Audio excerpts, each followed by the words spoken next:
Fala pessoal, Carol na área, trazendo mais um vídeo aqui no canal. No vídeo de hoje eu vou contar para vocês um caso que eu considero bem chocante, principalmente por causa do que aconteceu com as vítimas. Eles já eram idosos e foi muito marcante para a cidade quando a polícia passou essa informação para eles, porque eram duas pessoas conhecidas e ninguém conseguia acreditar quem seria capaz de fazer algo tão cruel. Se você se interessa por esse tipo de conteúdo, casos criminais resolvidos, de mistérios, já se inscreve aqui no canal. Eu sempre trago esse tipo de conteúdo aqui pra vocês, todas as semanas. Então se inscreve no canal, deixa um like nesse vídeo que isso é muito importante, ativa o sininho de notificações, também deixa um comentário aqui sobre a sua opinião desse caso. Bora pro vídeo!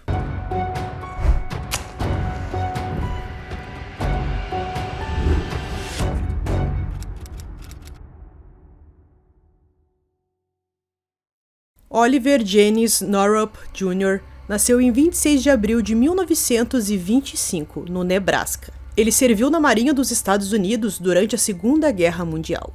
Mais tarde, ele se tornou um advogado muito bem-sucedido, sendo formado pela Universidade da Califórnia. Em algum momento de sua vida, ele foi eleito para servir no Conselho Escolar de Woodland. Ele também atuou como procurador municipal de Woodland, presidente da Câmara de Comércio de Woodland e presidente do Woodland Rotary Club. Além disso, o Oliver foi membro fundador da Igreja Unitária Universalista da cidade de Davis. Em algum momento ele conheceu Claudia Murray Maupin na igreja. Claudia nasceu em 15 de maio de 1936 e durante sua vida se apresentava em peças de teatro. Os dois se casaram em 1996. Claudia teve 3 filhos antes de conhecer Oliver e ele teve 6 filhos e 2 enteados, de um casamento anterior. O casal morava em Davis, a cidade mais populosa do condado de Yolo, na Califórnia. Na manhã de 14 de abril de 2013, o casal Oliver e Claudia não foram até a igreja, o que era bem estranho. A primeira que percebeu que tinha alguma coisa errada foi uma das filhas do Oliver. Ela tentou ligar para ele várias vezes, mas ele não atendeu o telefone, o que não era comum.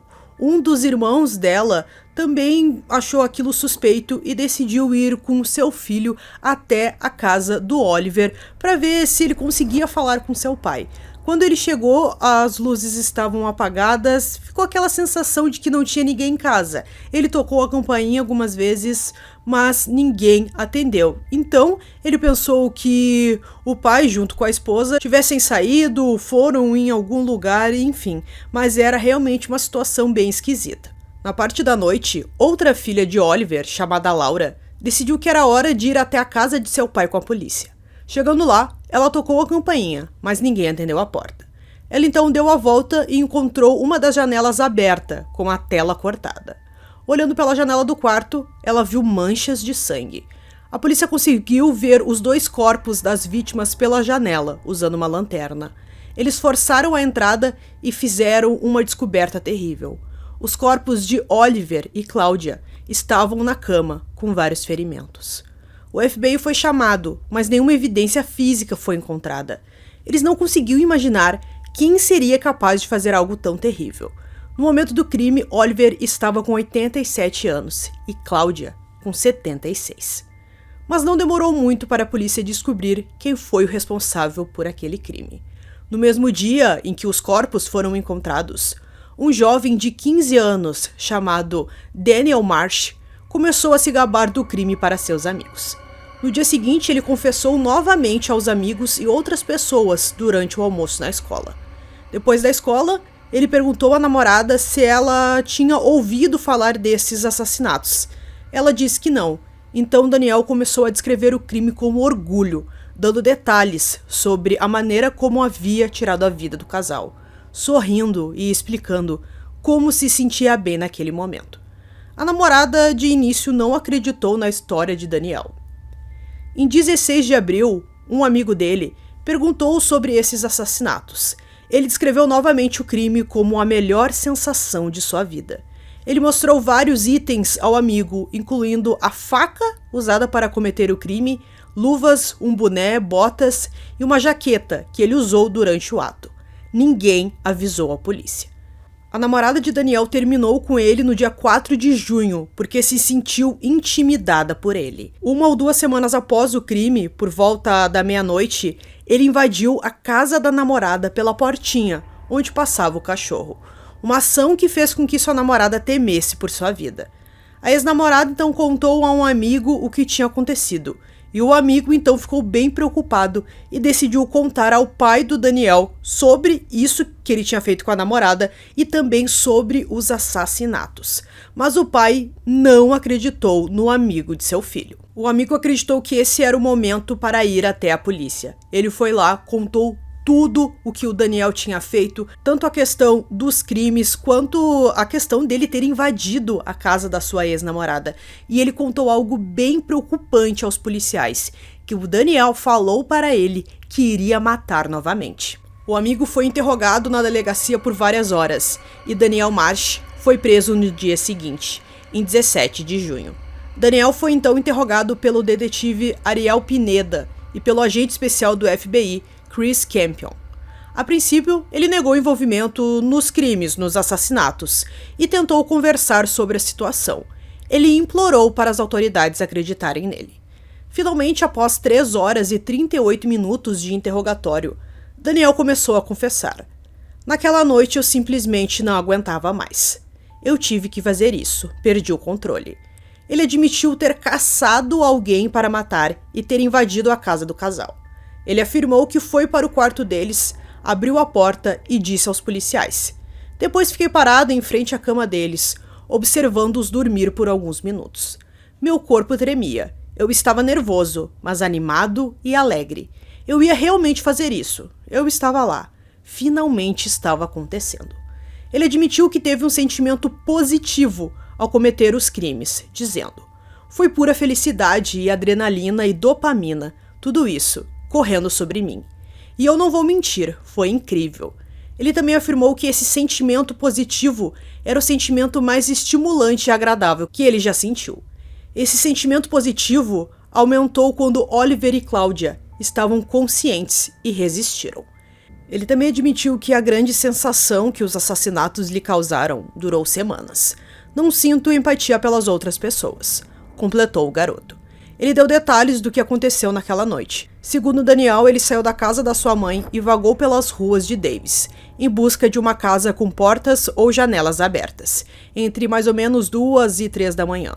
Ele verificou entre 40 e 50 casas, em busca de janelas ou portas abertas. Ele finalmente encontrou uma janela aberta na casa de Oliver e Claudia, que ficava a 2 portas da residência de seu pai. Ele abriu a tela, subiu pela janela aberta e esperou na sala, até ouvir sons de roncos, vindo do quarto principal. Ele seguiu os roncos até o quarto, onde encontrou os 2 dormindo. Ele entrou no quarto dos 2 e ficou mais ou menos uns 10 minutos apenas parado, observando os 2 dormirem. Foi nesse momento que a Cláudia acordou e ela começou a gritar desesperada. O Daniel pegou a sua faca e começou a esfaqueá-la, e ela continuava gritando e pedindo ajuda. Ele também contou que quanto mais ela gritava e resistia, mais vontade ele tinha para fazer aquilo. Quando Oliver acordou, ele também foi agredido. Claudia Malpin sofreu 74 ferimentos em seu corpo. Oliver Northup sofreu 65 ferimentos, variando da cabeça às pernas. No total, Daniel Marsh infligiu mais de 128 facadas em suas vítimas. Depois de mortos, Daniel abriu seus corpos e fez experimentos com eles. De acordo com os socorristas que estavam na cena, os órgãos do casal foram removidos de seus corpos. Ele também inseriu um celular no abdômen de Claudia e um copo no abdômen de Oliver. Durante o interrogatório, ele afirmou que colocou os itens dentro dos corpos das vítimas para dificultar o trabalho das pessoas, que mais tarde iriam investigar o caso. Daniel guardou lembranças do crime, a faca que usou e as roupas ensanguentadas que ele usou durante os ataques. Ele também planejou cometer mais crimes. Ele vagou pelas ruas em busca de vítimas, mas não conseguiu encontrar nenhuma. Durante essas buscas, ele se armou com um taco de beisebol. Ele planejava assassinar suas próximas vítimas com um bastão, para que os crimes não fossem associados aos assassinatos de Oliver e Claudia. Daniel William Marsh nasceu em 14 de maio de 97. Ele ganhou as manchetes locais pela primeira vez em 2008, aos 10 anos, após receber um prêmio por usar o RCP para salvar seu pai, que estava tendo um ataque cardíaco. No mesmo ano, seus pais se divorciaram. Foi nesse ponto que as fantasias homicidas de Daniel surgiram pela primeira vez. Ele ficou furioso com a pessoa responsável pela traição de sua mãe a seu pai, sendo esse o motivo do divórcio. Ele planejou cortar sua garganta e estrangulá-la até a morte. Nesta época, ele também começou a sonhar em matar pessoas. Aos 11 anos, ele contou a um terapeuta sobre fantasias de torturar pessoas e seu desejo de tornar essas fantasias realidade.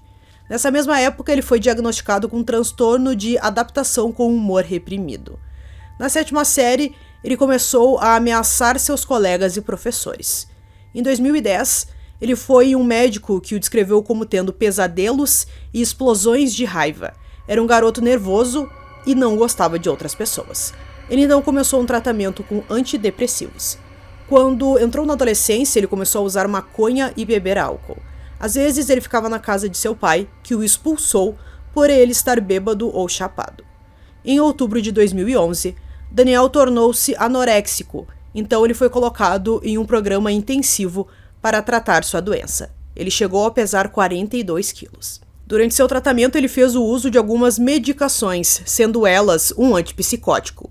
O médico notou que Daniel estava tendo sentimentos de desrealização, com experiências extracorpóreas, 4 a 5 vezes por semana. Com o passar do tempo, os pensamentos violentos dele aumentaram. Aos 14 anos, os sonhos de Daniel sobre matar pessoas, que começaram aos 10, tornaram-se mais frequentes. Em meados de dezembro de 2012, Daniel contou a um conselheiro escolar sobre suas fantasias homicidas, resultando na chegada da polícia à escola. Ele foi então hospitalizado por causa do perigo que representava para si mesmo e para os outros. Nesse ponto, sua medicação foi trocada mais uma vez. Em janeiro de 2013, o jovem contou ao psicólogo da escola sobre ideias homicidas que estava tendo em relação a colegas de escola. Quando o conselheiro perguntou se ele agiria de acordo com elas, ele afirmou: "Tenho plena confiança de que poderia machucar essas pessoas." Um policial foi novamente chamado à escola, mas foi determinado que Daniel não representava perigo para si mesmo ou para as outras pessoas, e nenhuma ação foi tomada. Logo depois, ele teve uma reunião com o conselheiro da escola, dessa vez descrevendo graficamente como ele queria torturar as pessoas. As declarações dele não foram informadas às autoridades, porque se acreditava não haver intenção ou vítimas identificadas. Os seus pensamentos homicidas se tornaram cada vez piores. Sempre que olhava para uma pessoa, pensava em como iria matá-la. Ele também tinha fantasias de realizar um massacre no pátio da escola e desejava se tornar um serial killer. Daniel começou a conversar mais intensamente com amigos sobre torturar e matar pessoas aleatórias. Ele também começou a desenhar imagens violentas nas suas aulas de arte. Seus amigos lembraram que ele falava frequentemente sobre matar pessoas e dizia que se fosse pego por assassinato, alegaria insanidade. Ele também fez um plano detalhado por escrito para matar o ex-namorado de sua ex-namorada. Ele também estava interessado em Ted Bundy, Jeffrey Dahmer e outros serial killers. Em 2012, ele começou a acessar sites violentos. Ele também iniciou incêndios e se envolveu em crueldade contra os animais. O humor de Daniel melhorou após o assassinato contra o casal, e ele foi eleito o aluno do mês. Um pouco depois, em maio de 2013, ele foi expulso da escola por levar uma faca para as aulas. Depois de preso, ele foi diagnosticado por um psiquiatra com depressão e ansiedade graves. Daniel também foi diagnosticado com distúrbio emocional. De acordo com o psicólogo forense e especialista em psicopatia Matthew Logan, Daniel Marsh é considerado um psicopata. Outro psicólogo disse que Daniel é um sádico sexual que matou apenas para se satisfazer. Caitlin Mary Kangas, neurologista, discordou, afirmando que não havia evidências dele ter transtornos antissociais ou de sadismo sexual. Ela afirmou no julgamento que ele tinha um transtorno maníaco-depressivo, transtorno dissociativo, despersonalização e anorexia nervosa. Daniel Marsh recebeu 2 acusações de homicídio em primeiro grau com aprimoramentos especiais. por matar intencionalmente mais de uma pessoa, demonstrando depravação excepcional nos crimes, esperando para matar as vítimas e infligir tortura na prática dos assassinatos. Ele se declarou inocente. Daniel posteriormente mudou a declaração de inocente para inocente por motivo de insanidade. O julgamento de Daniel começou em 2 de setembro de 2014. Ele estava agora com 17 anos, mas foi julgado como adulto. A equipe de defesa de Daniel afirmou que os efeitos colaterais das medicações que ele tomou, combinado com doenças mentais, desencadearam violência incontrolável. Em 26 de setembro, após menos de 2 horas de deliberação, o júri chegou a um veredito: culpado em ambas as acusações de homicídio em primeiro grau e em todas as circunstâncias. Em 30 de setembro, o júri concluiu que Daniel Marsh estava são quando cometeu os assassinatos. Embora ele tenha sido julgado como adulto, sua condição de menor o tornou inelegível para a pena de morte e prisão perpétua, sem liberdade condicional. A sentença máxima que Daniel recebeu foi de 52 anos na prisão.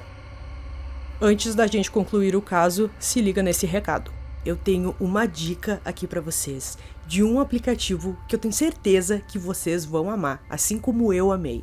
Então, se você gosta de passar o seu tempo livre assistindo um filme de terror, um filme de suspense, um filme de investigação, bem parecido com o que eu trago aqui para vocês, eu tenho um aplicativo para indicar que vocês vão gostar. Eu tô falando do UniTV. Você tem acesso a mais de 280 mil tipos de conteúdo, sendo filmes, séries e até animes. Se liga que tem até filmes que ainda estão no cinema. Mas não é só isso. O UniTV também disponibiliza 500 canais ao vivo para você não perder nada. Tem canais de notícias, filmes e de futebol para você nunca mais perder o jogo do seu time. Para melhorar ainda mais, esse aplicativo aqui está disponível para celular, para PC, para TV Box e ainda, a melhor parte, não tem nenhum anúncio. E o serviço dele é muito bom. Então não vai ter aquele negócio chato de ficar travando quando você estiver assistindo um filme, uma série, enfim. O negócio é muito bom mesmo. Então não perde seu tempo, já baixa o aplicativo. O link tá aqui na descrição e também no comentário. Embora ele tenha sido condenado a receber 52 anos de prisão, a lei da Califórnia permitiu que ele recebesse a liberdade condicional após cumprir 25 anos, quando tiver com 42. Durante os anos, seus advogados tentaram de tudo para diminuir essa pena, pois ele tinha apenas 15 anos quando cometeu o crime, mas isso não foi suficiente e todos os recursos foram negados em seu caso.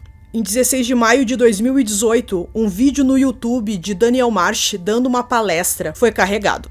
Na palestra intitulada Abraçando Nossa Humanidade, ele falou das supostas dificuldades que havia experimentado e declarou que estava mudado e que merecia outra chance. Ele também declarou: "Percebi que não existem pessoas más nesse mundo, apenas pessoas danificadas." O vídeo perturbou profundamente as famílias de Cláudia e do Oliver e foi retirado do YouTube em questão de 2 dias. Daniel Marsh ainda permanece na prisão. Então, pessoal, concluindo esse caso aqui pra vocês, um caso terrível. Acho que dá pra gente imaginar como o Oliver e a Cláudia sofreram naquela noite. Já eram idosos, pessoas bem conhecidas na cidade. Acredito que foi um choque para todo mundo. E também foi um choque porque o assassino tinha 15 anos e a gente viu que ele era bem perturbado. Então, espero que vocês tenham gostado desse vídeo. Esse foi mais um vídeo aqui no canal Durmam Bem e até o próximo.